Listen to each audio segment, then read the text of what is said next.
Welcome to episode 19 of Rebirth Revolution. My name is Melissa Olson.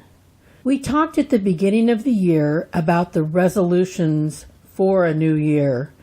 In a quick review, they were to figure ourselves out, to be on our own team, to create, to increase our gratitude, to be clear-headed, to pursue what interests us, to increase our accountability, to let go of what holds us back, to stay in our own lane, to let others figure out their own stuff, to be comfortable with not being happy all the time, to not judge the lives of others, to think outside the box, and to move towards love and compassion for ourselves and others.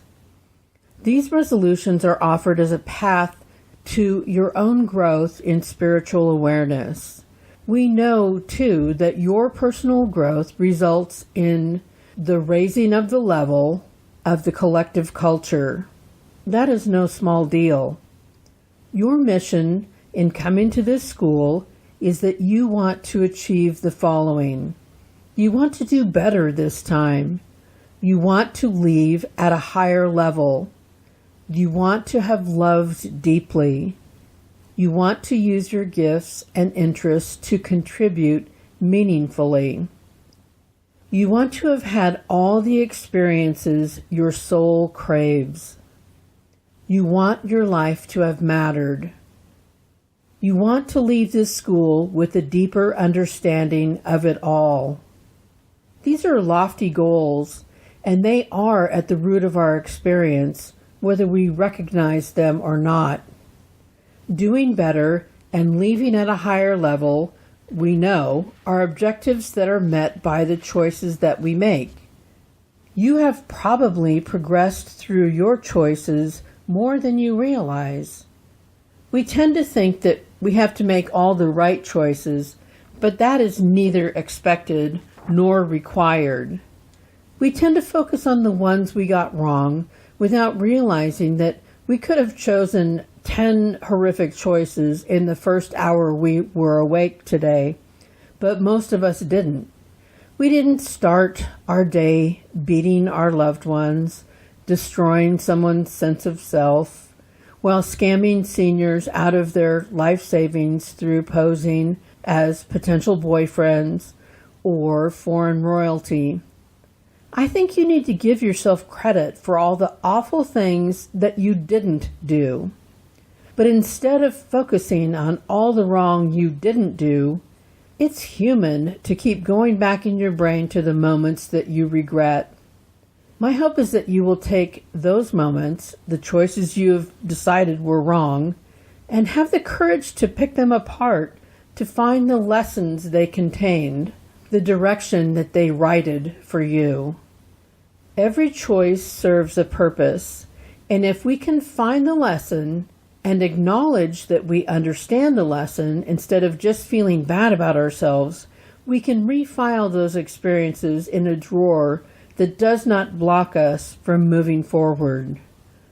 You are doing better than you think. Cut yourself some slack.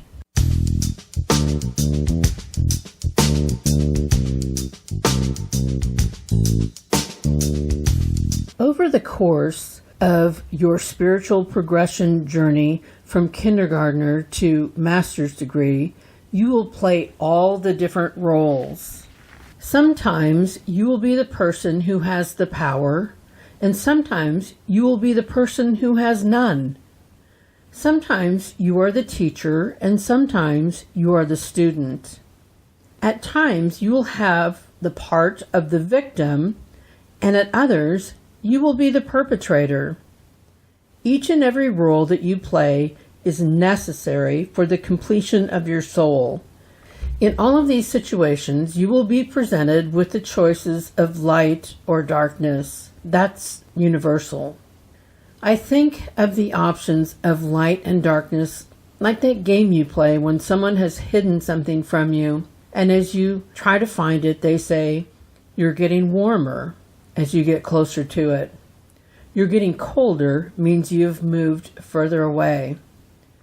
Getting warmer means you are making the choice that moves in the direction of love, wisdom, integrity, and compassion. The choice that means you are getting colder is one that is based on our human frailties, such as fear, jealousy, greed, and cruelty. It may seem like it would be easier if all the choices rooted in darkness were off the table, but this opposition is a law in the system. In all things, there must be opposition. The opposition gives us the ability to demonstrate our growth. Without it, there is no choice. Without choice, we have no use for our free will. Without free will, we are unable to create the life we are here to live. Think of it like a flow chart with if-then branches, the ones where you answer one question which takes you to one of two different levels below. If you choose the light, you will be taken down one branch of experiences and future choices, and if you choose the darkness, you will be on a different branch of experiences and choices. It's the ultimate create your own adventure. The outcome of the choices will illuminate any gaps of awareness and understanding that you still possess, and those gaps become your future lessons. None of this is done with cruelty or condemnation. It is all done with compassion and love. It is all to make you whole and complete. The experiences along the way, whether you are on the branch of the flow chart that began with light or darkness, will elicit all the emotions that we are here to feel. Some of them we have labeled bad, and others we have labeled good. They will all grow you and empower you. Each challenge will be easier once you realize they are all gifts and they all have within them something that is meant to heal and complete you.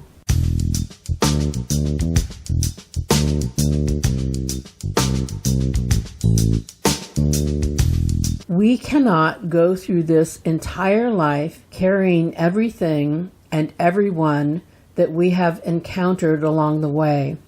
That just isn't possible. So be open to experiences that illuminate for you the people, mindsets, and behaviors that have no place at a higher level. You too can do this as it is done elsewhere in the system without cruelty or condemnation. How do you know what to let go of? People, associations, and mindsets that no longer fit you start to feel like shoes that are a few sizes too small. The discomfort is undeniable.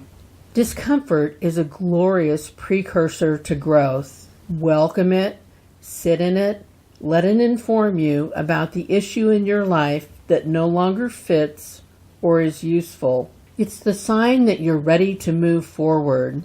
There will be people you've shared great memories with who you will need to release if you hope to grow. The times when I have needed to step away from relationships are the times when I have experienced the most drastic growth. It was as if there was a cement block tied to my ankle that was keeping me underwater. The feeling of release and the rising that followed let me know that the move was a necessary one. You can keep the great memories and let them go with love. Who knows, your paths may cross again if and when you are on the same levels. If you go through life constantly feeling desperate for everything to stay the same, you will miss out on so much. Change is your life moving forward. Be sure you resist the urge to assume all change is bad. Sometimes you don't need to walk away from people as much as you need to let go of their issues. The reason you should let go of other people's business is because you are surrounded by clues about your own life that you're missing as you were tuned into their situation. It's a sign of trust and confidence to allow others to handle the challenges that come with their lives. We all come here for different experiences. Remind yourself daily that it isn't your job to figure out anyone else's courses or to judge them against those of other people. It isn't anyone's job to understand or judge your experiences either.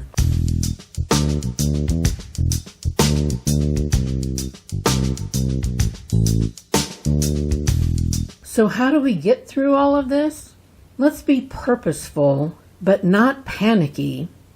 Even small steps, executed with certainty, add up. Panicking creates zigzags and paralysis. Growth always includes some chaos, so don't let that dissuade you. Those are growth labor pains. Breathe very deeply. The roadmap of where your life is meant to go is marked by things that spark your interest. Don't spend your time and energy trying to figure out where it's all leading. It won't make sense until you see it in the rearview mirror. Do what lights up your brain. Mine your own life. Use everything as a tool to move you forward. Every message, both positive and negative, contains an element that will serve to grow you. These clues may come from very unexpected places. Be careful, too, of assigning importance to the indicators that you choose to tell yourself that you are where you need to be. These can be dangerous ego-driven choices instead of any sort of real, meaningful measurement. Being thin does not make you a good person. It doesn't make you a superior person. It only means you're a thin person. Being rich does not make you a good person. It only makes you a person who has a lot of money. We see people around us who use markers such as these to grant themselves value while devaluing others, feeling that nothing else about them should be worked into the equation. If you're a thin person who is cruel and demeaning to others, you are not justified in doing so because you're thin. Having a large amount of money doesn't mean you have done the work you came here to do. It just means you have a large amount of money, which may or may not be keeping you from true achievements. Conversely, being larger or poor doesn't make you anything less or anything more. When it all comes out in the wash, everyone will be judged based on their level of spiritual awareness. An important part of surviving the Earth experience is the management of your internal fuel. You need to learn to spend it wisely and have clear strategies for regenerating your supply. This is a marathon we're running here, not a sprint, so fuel accordingly. This is a very dark time on the planet, and to focus too much on the darkness is to fall into its trap. The darkness will drain you of all light and move you to a space of hopelessness and despair, which is one of the goals of the darkness. You can't fight every battle. Some battles are for others to fight. Figure out what is yours and let others handle the rest. Don't get bogged down by all the news about the darkness either. Spend more time in the light than in the darkness. When current events leave you feeling distraught, remember that one match lit in a large dark room will light it all. Keep your head up and go on your own growth journey. We all need that from you. See what pings for you. Listen to everything. One day it may be the Pope, the next it's RuPaul. Don't limit your input to one source. Leave it wide open. You, your wisdom, and your intuition will make sense of it. We're here for the challenges, but we're also here to experience joy, beauty, love, and laughter. While in these earth bodies, we get to enjoy chocolate, and wine and the sun on our skin. We get to pet dogs and hug children. We get to pick flowers and marvel at sunsets. Life here is the complete package, all of it designed for you.